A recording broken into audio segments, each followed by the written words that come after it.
Malam itu, seorang wanita telah menghabisi nyawa mantan suaminya.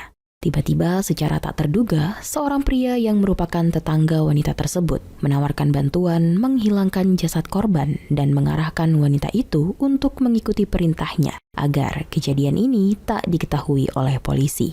Alhasil kasus pembunuhan ini nantinya membuat kepolisian kalang kabut. Kasus yang sederhana, namun karena seorang pria jenius ikut andil di dalamnya, maka kasus ini sangat sulit terpecahkan.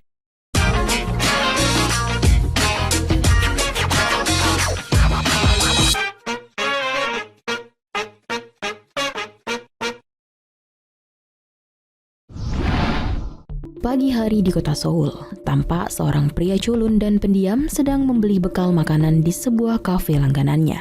Pria ini bernama Sugo.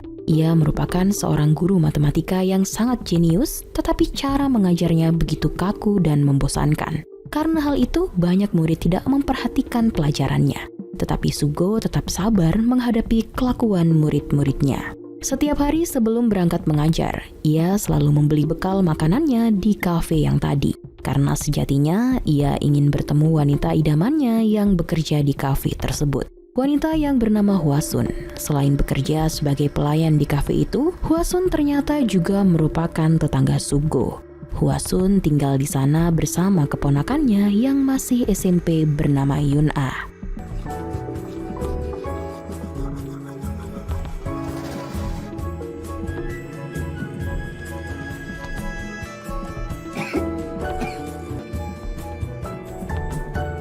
Sepulangnya dari bekerja, Hwasun mendapati Yun-ah sedang terbaring sakit. Dan dengan panik, ia segera bergegas ingin membawa Yun-ah ke rumah sakit. Tampak Hwasun tidak kuat membopong Yun-ah sendirian.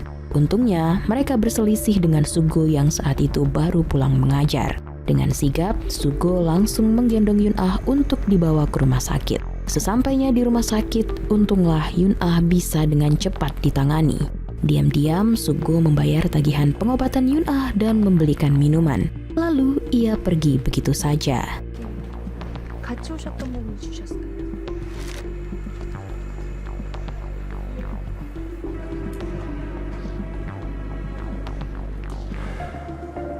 Keesokan paginya, seperti biasa, Sugo singgah untuk membeli bekal makanannya. Dan Hwasun menyerahkan sejumlah uang kepada Sugo sebagai ganti uangnya di rumah sakit kemarin.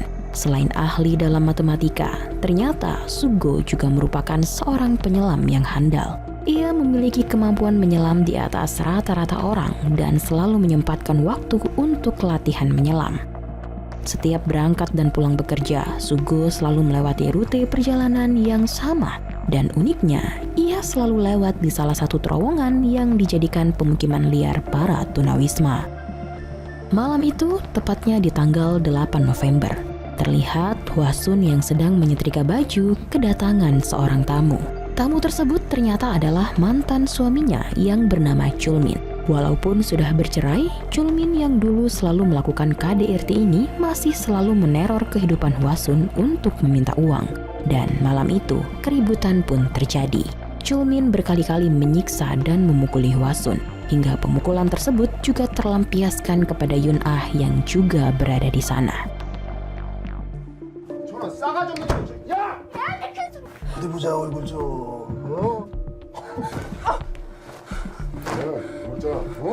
Suara keributan terdengar sampai rumah Sugo yang membuat ia sadar bahwa Hwasun sedang dalam bahaya. Di dalam perkelahian itu, Hwasun merasa takut dan panik apabila Yun-ah akan tersakiti. Dan dengan terpaksa, ia melilitkan kabel setrika ke leher Chulmin. Yun-ah juga ikut membantu menahan tangan Chulmin. Hingga akhirnya, Chulmin pun tewas.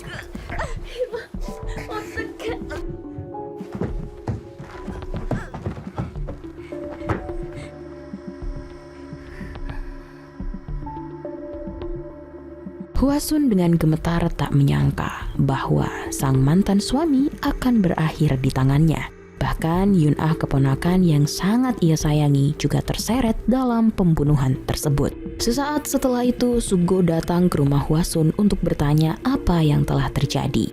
Hwasun mencoba tenang dan mengatakan tidak ada apa-apa. Ia langsung menutup pintu begitu saja. Hwasun mengambil telepon dan berniat untuk menyerahkan diri ke polisi. Tetapi Yun-ah bersikeras bahwa ia juga harus menyerahkan diri karena ia juga terlibat. Hwasun pun langsung memeluk Yun-ah dan melarangnya agar tidak menyerahkan diri. Hwasun meminta Yun-ah untuk berpura-pura tidak tahu apa-apa. Dan seketika bel rumah mereka kembali berbunyi. Setelah dilihat, ternyata itu masih Sukgo, dan tanpa basa-basi, ia langsung mengatakan bahwa ia akan membantu. Hwasun terkejut karena Sukgo ternyata mengetahui semuanya. Akhirnya, Hwasun pun bersedia menerima bantuan dari Sukgo. Tapi terlebih dahulu, Sukgo meminta banyak informasi, salah satunya terkait diri Chulmin. Lalu, ia juga memeriksa benda-benda yang dibawa Chulmin. 두 사람이 같이 한 거군요. 할까요? 예. Beberapa hari kemudian, polisi mendapat laporan bahwa ditemukannya seorang mayat di tepi sungai Han. Polisi langsung datang ke TKP melihat kondisi mayat yang wajah dan sidik jarinya sudah hancur. Hal itu membuat polisi kesulitan untuk mengetahui data diri korban. Saat mengidentifikasi mayat korban, polisi menduga bahwa itu bukanlah perbuatan seorang psikopat. Karena dilihat dari kerusakan wajahnya, polisi menduga ini perbuatan orang terdekat korban. Di sekitar TKP, polisi mendapati sebuah sepeda. Setelah itu, mereka juga menemukan kunci tempat penginapan di dalam tong sampah. Di kunci tersebut jugalah terdapat tulisan Motel Jingsung dan polisi merasa senang karena mereka mendapati petunjuk pertama. Penyelidikan pun dimulai. Awal mula polisi mendatangi motel Jingsung untuk mendapatkan keterangan dari bapak pemilik motel. Dan ternyata korban telah lama tidak membayar uang sewa dan meninggalkan barang-barangnya di motel itu. Di dalam kamar korban, polisi menemukan sebuah dompet dengan kartu identitas korban. Pemilik motel mengatakan bahwa ia kurang tahu apa ada orang yang baru-baru ini mengunjungi korban karena ada begitu banyak tamu yang masuk ke motelnya, sehingga membuat ia tidak dapat mengenali mereka satu persatu. Dari kartu identitas korban, polisi mendapati bahwa korban bernama Chulmin yang berusia 36 tahun. Hasil otopsi juga menyatakan DNA rambut yang ditemukan di motel sesuai dengan DNA korban. Dan korban diperkirakan meninggal pada tanggal 9 November antara pukul 4 sore hingga 11 malam. Dan mengenai sepeda yang ditemukan polisi di TKP ternyata adalah sebuah sepeda yang berasal dari tempat penyewaan. Tempat penyewaan juga mengatakan bahwa sepeda disewa atas nama korban dan jarak tempat penyewaan ini cukup dekat dengan rumah mantan istri korban yang tak lain adalah Hwasun. Hingga pada akhirnya Hwasun menjadi tersangka pertama atas kasus pembunuhan ini. Apalagi karena Hwasun dan Chulmin telah bercerai, polisi menduga pasti ada konflik antara mereka. Polisi mendatangi rumah Hwasun dan mengabarkan bahwa Chulmin, mantan suaminya, tewas dibunuh. Hwasun mengatakan bahwa ia tidak pernah bertemu lagi dengan mantan suaminya itu sejak pindah ke Seoul. Dan ia juga menjelaskan bahwa mantan suaminya itu tidak memiliki satupun kerabat. Lalu polisi menanyakan apa kegiatan Hwasun pada tanggal 9 November. Hwasun menjawab bahwa seharian itu ia bekerja. Dan pada malam harinya ia pergi menonton film di bioskop bersama Yun-ah keponakannya.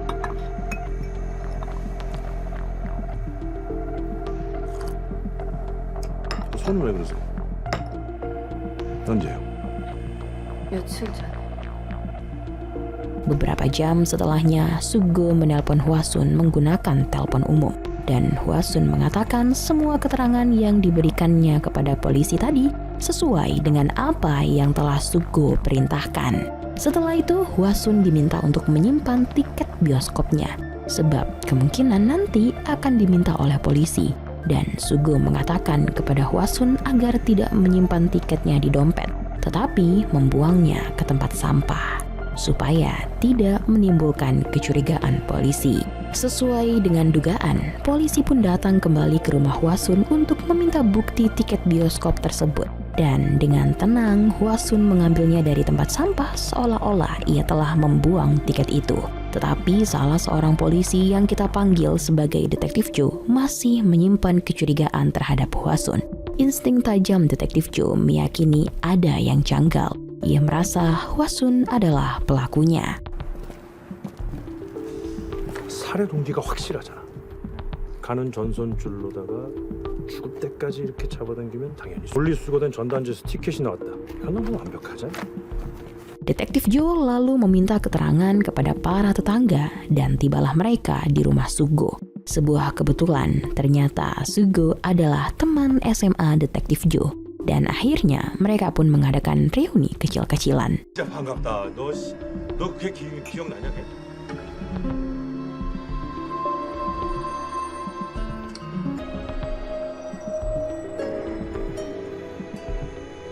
Sugo lalu memberitahu Hwasun bahwa Detektif Joe merupakan teman sekolahnya. Kemudian, Detektif Joe menyelidiki rekaman CCTV yang ada di bioskop. Dan dari rekaman CCTV itu memang terlihat bahwa pada malam tanggal 9 November, Hwasun dan Yun-ah menonton film di bioskop. Karena hal itu, penyelidikan polisi pun menemui jalan buntu.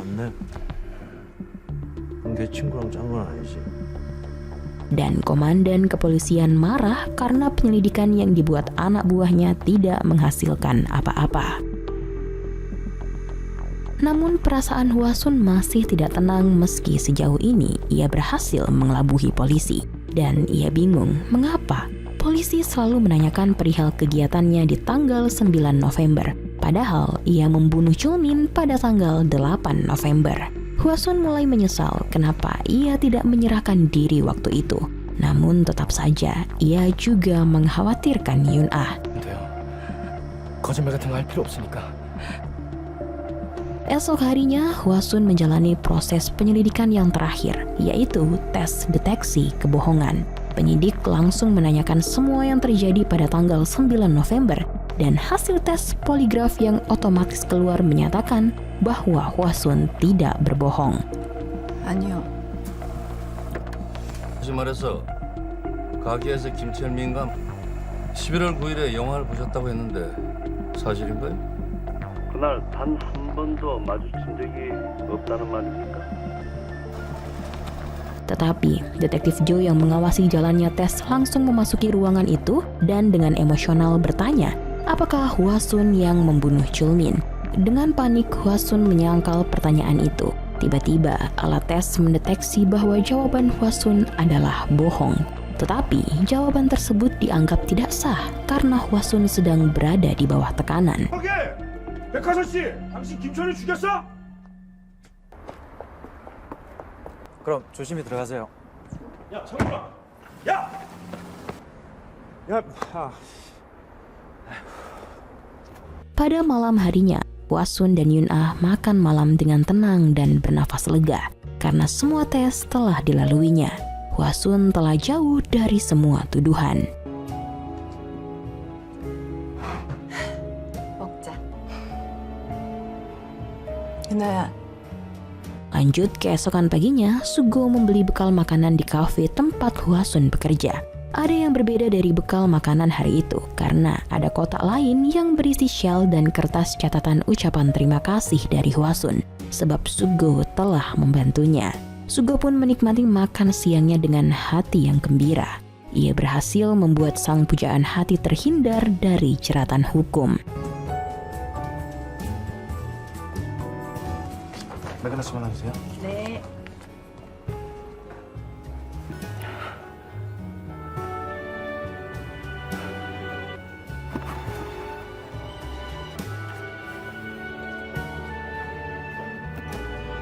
Sementara di sisi lain, Detektif Joe mulai frustasi dengan kasus pembunuhan itu. Bahkan, rekan Detektif Joe memintanya untuk berhenti mencurigai Hwasun sebab Hwasun punya alibi yang sempurna. Singkat cerita, Hwasun bertemu seorang kenalan prianya yang kita sebut saja Sungatno. Sebenarnya, Sungatno menyukai Hwasun sejak lama, tetapi Hwasun tidak memiliki perasaan yang sama terhadap Sungatno. Malam itu karena hujan, Sungatno mengantarkan Hwasun ke rumahnya. Dan tidak sengaja, hal itu terlihat oleh Sugo yang menyebabkan sedikit api cemburu. Tetapi Sugo tetap bersikap tenang dan melewati Hwasun begitu saja. 전화할게. 아니,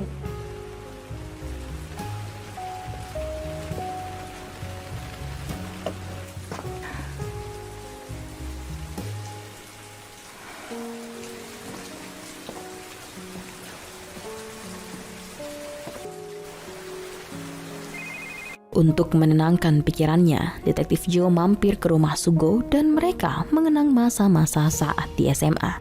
Detektif Joe masih ingat bahwa Sugo sangat terobsesi terhadap matematika dan ingin melakukan kajian terhadap teori matematika yang belum terpecahkan sampai saat ini yang disebut sebagai dugaan Goldbach.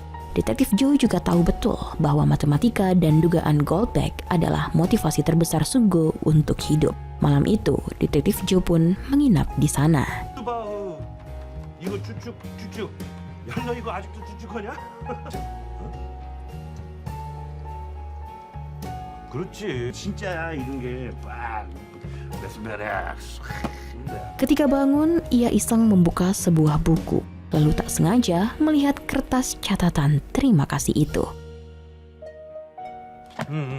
아, 야, 어제 야, 오늘 이렇게 많이 아유, 죽겠다.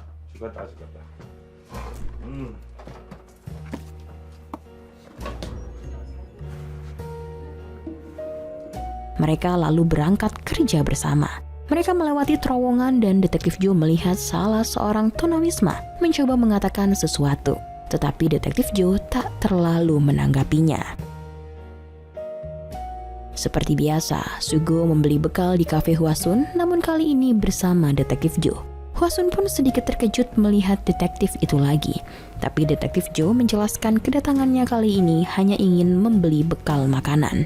Ketika Detektif Joe sedang memesan makanan, ia mendapat telepon dari rekannya dan saat ia meminjam kertas dari Hwasun untuk mencatat nomor telepon, Detektif Joe pun terdiam sejenak ketika melihat kertas catatan tersebut yang sama persis seperti apa yang dia temukan di buku Sugo tadi.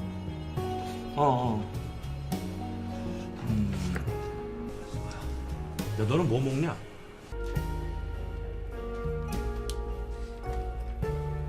Suatu hari, Sungatno dan Hwasun bertemu di sebuah restoran. Tanpa mereka sadari, ternyata Sugo sedang memperhatikan dari kejauhan dan mengambil beberapa gambar kebersamaan mereka. Setelah itu, Sugo membakar syal pemberian Hwasun. Sebenarnya di restoran, Hwasun mengatakan kepada Sungatno agar tidak menemuinya lagi. Hwasun merasa tidak bisa lagi menjalin kedekatan dengan Sungatno.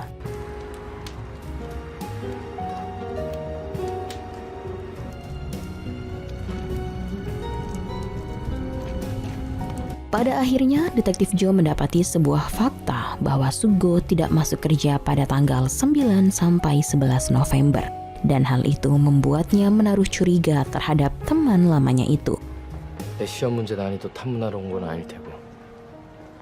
이게 이상해? 너같이 정확한 놈이 그 여자 사람을 죽였어.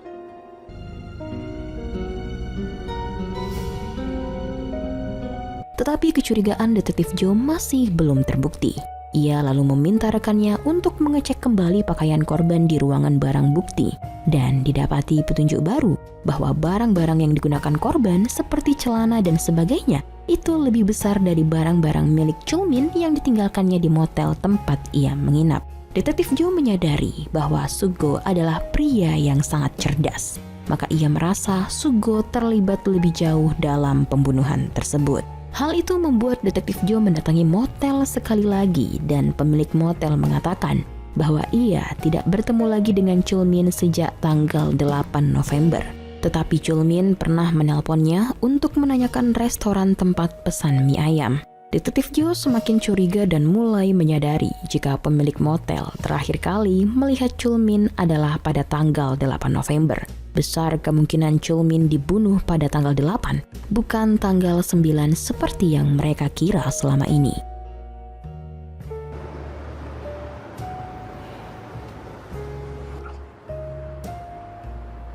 그래? Scene berpindah, Sungatno menemui Hwasun dan memberikan foto-foto yang dikirim ke tempat kerjanya. Hwasun langsung bisa menebak bahwa orang yang telah jahil tersebut adalah Sugo.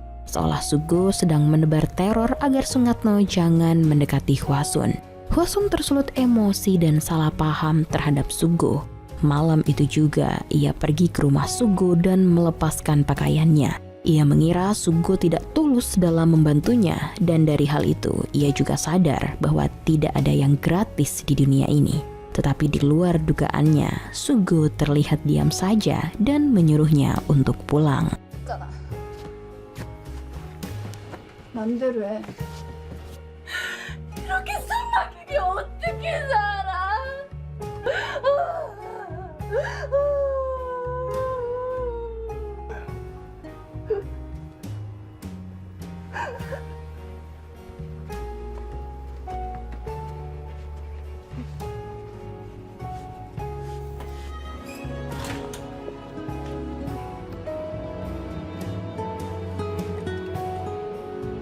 Suatu ketika Sugo mendatangi Sungatno dan langsung menyerangnya.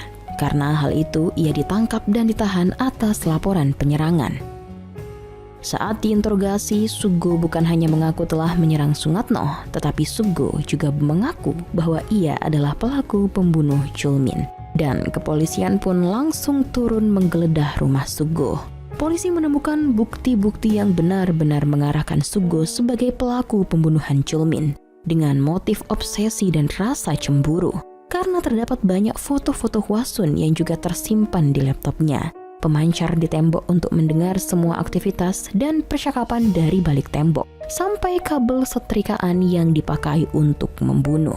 Sementara Detektif Joe sangat marah kepada Sugo karena ia tahu temannya itu bukanlah pembunuh, tetapi hanya melindungi seseorang. Detektif Joe tetap yakin bahwa pelaku pembunuhan Chulmin adalah mantan istrinya, yaitu Hwasun.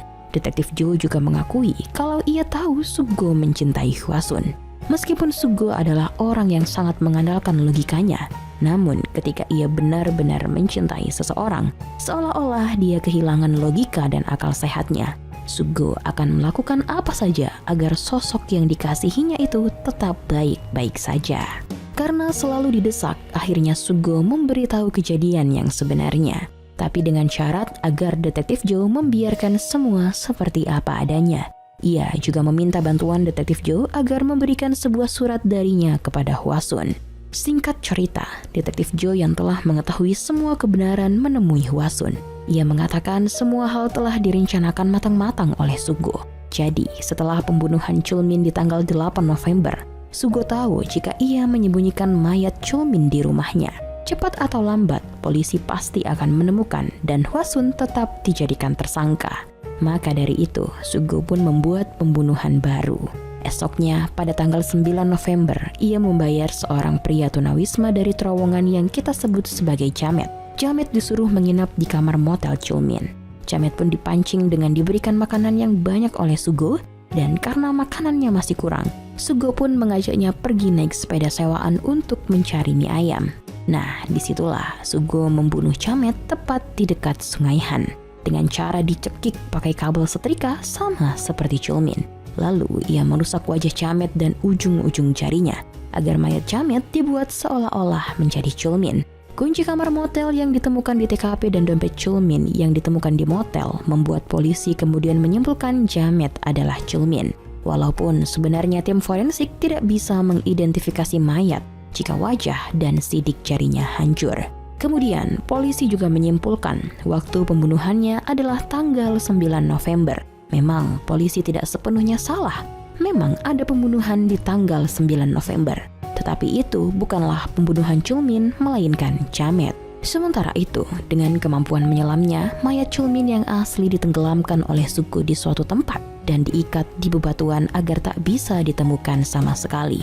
Semua itu Sugo lakukan tanpa sepengetahuan Hwasun. Hingga semua menjadi masuk akal jika Hwasun tidak tahu apapun tentang tanggal 9 November. Juga mengapa ia bisa lolos tes deteksi kebohongan dan lolos dari tuduhan. Sebab semua yang dilakukan oleh Hwasun semua sesuai dengan perintah dan rencana Sugo. Hwasun sangat terkejut mendengar pernyataan tersebut. Detektif Joe memberikan kesimpulan bahwa sebenarnya orang yang sengaja dikelabui oleh Sugo di sini adalah Hwasun. Sugo juga sengaja menebar teror lalu menyerang Sungatno agar ia kemudian bisa ditangkap. Sebab Sugo tahu bahwa posisi Hwasun belum aman sebelum adanya tersangka. Ya, begitulah semuanya telah direncanakan Sugo dengan sangat matang. Dan sebagai temannya, Detektif Joe merasa sedih kenapa Sugo sampai melakukan hal sejauh ini untuk melindungi wanita yang dicintainya. Hwasun membuka dan membaca surat dari Sugo. Kemudian di sana tertulis ucapan terima kasih karena berkat Hwasun, Sugo memiliki motivasi hidup kembali. Di masa lalu, Sugo hanya hidup untuk matematika. Ia tidak punya ketertarikan lain selain matematika. Ia pernah sangat frustasi karena belum bisa membuktikan dugaan Goldbeck dan ia ingin mengakhiri hidupnya. Namun, Hwasun mengetuk pintu rumahnya untuk mengantarkan makanan. Sehingga pada hari itu adalah hari pertama Hwasun pindah ke sebelah rumah Sugo, yang kemudian membuatnya tertarik kepada Hwasun sejak pandangan pertama. Dan ia mengatakan sejak saat itu ia menemukan sesuatu yang lebih indah dari matematika. Bahkan, tanpa Hwasun sadari, sedikit kebaikan darinya dengan memberikan Sugo kue hari itu adalah hal yang sangat berharga bagi Sugo. Ia jadi semangat menjalani hari dan bisa tersenyum lagi. Sugo meminta agar Hwasun tak membuat semua pengorbanannya sia-sia dengan menyerahkan diri. Ia ingin Hwasun dapat memulai hidup baru dengan Yun-ah dan Sungatno dan melupakan dirinya. Karena hal itu, Hwasun menangis sejadi-jadinya dan merasa bersalah kepada Sugo. Hwasun langsung berlari menuju ke kantor polisi, tetapi sesampainya di sana ternyata Sugo telah naik ke mobil tahanan dan Hwasun hanya bisa berteriak meminta maaf. Sugo juga tak bisa membendung tangisannya sambil memegang kertas catatan ucapan terima kasih yang pernah diberikan oleh Hwasun. Yap, film pun tamat.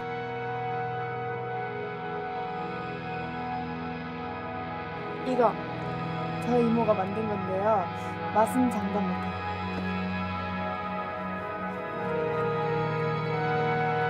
안녕하세요.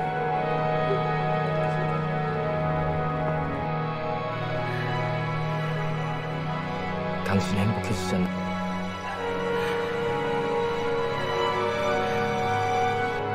전 더 이상 살아있을 이유가 없게 됩니다. 당신의 행복을 비는 김석고올림.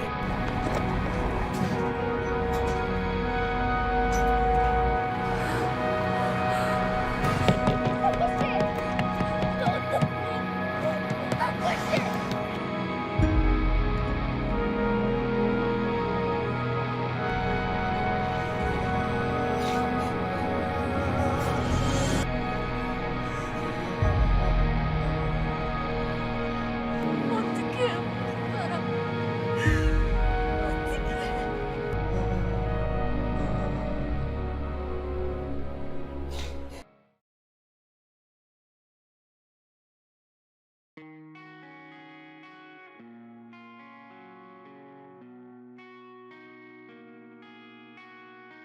Film yang baru kita saksikan barusan berjudul Perfect Number.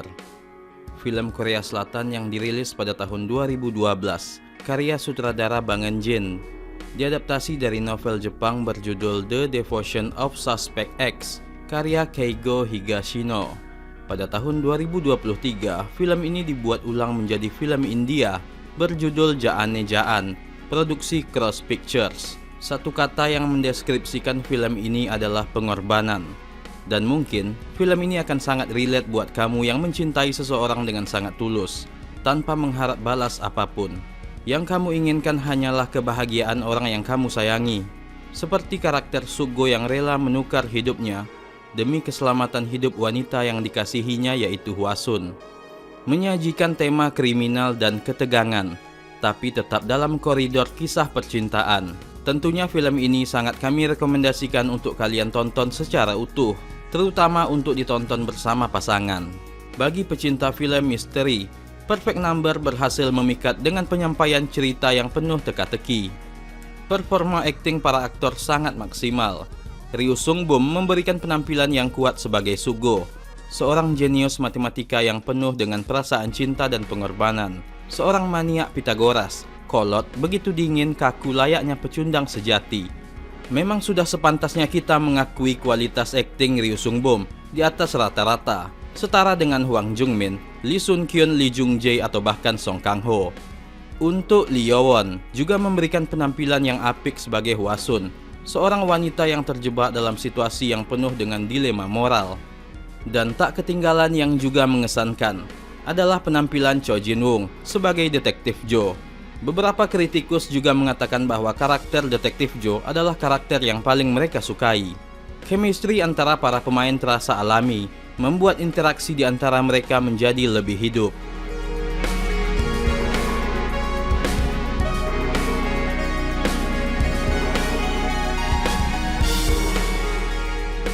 Sinematografi Kim Byung-so menambah keindahan visual film ini.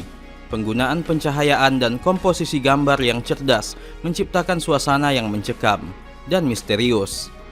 Musik karya Moog sekali lagi juga berhasil menambah intensitas dan emosi dalam setiap adegan.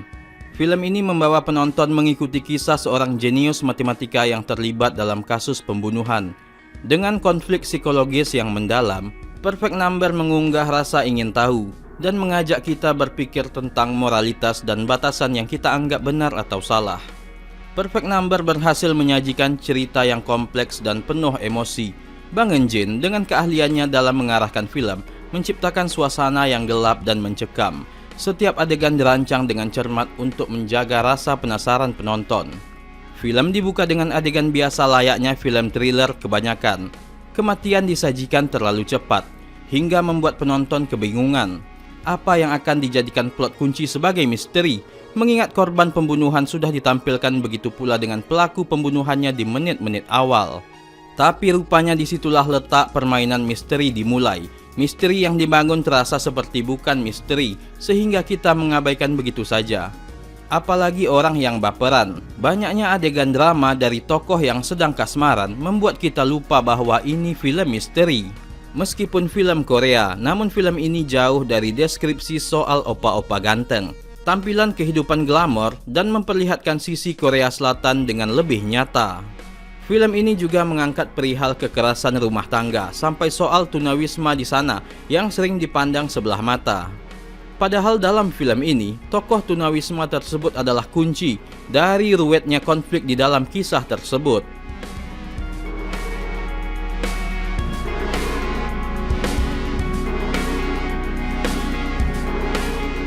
Karena mengambil genre kriminal sekaligus thriller, film ini banyak mengambil adegan sudut pandang yang agak gelap. Jadinya kesan misteri dan seramnya jadi semakin dominan. Memang film ini bukan hanya menyajikan cerita seram ala thriller. Perfect Number juga mempersembahkan sebuah kisah cinta yang ternyata cukup manis untuk diikuti sampai ke akhir cerita. Plot twist yang diberikan begitu sederhana namun brilian. Bayangkan, premis misterinya adalah pertarungan intelek antara seorang detektif dengan maniak matematika dalam sebuah kasus pembunuhan. Kisah pengorbanan seorang pria loser yang jenius ketika akhirnya merasakan jatuh cinta adalah ide yang sangat jenius, bukan? Namun Perfect Number bukannya tanpa kekurangan. Beberapa penonton mungkin merasa bahwa alur cerita yang lambat dan beberapa plot twist yang dapat diprediksi dan terasa agak hambar akan mengurangi ketegangan. Penonton yang berharap kejutan sudah lebih dahulu ditutupi perasaan yang tenggelam oleh nuansa roman yang diberikan. Meskipun demikian, hal ini tidak terlalu mengurangi kualitas film secara keseluruhan. Dan masuk pada penilaian, Biro Perfilman UBR Media memberikan rating film ini 7.5. Like dan share ke teman-teman tersayangmu agar mereka juga ikutan nonton film satu ini. Dan jangan lupa subscribe channel UBR Entertainment. Terima kasih banyak.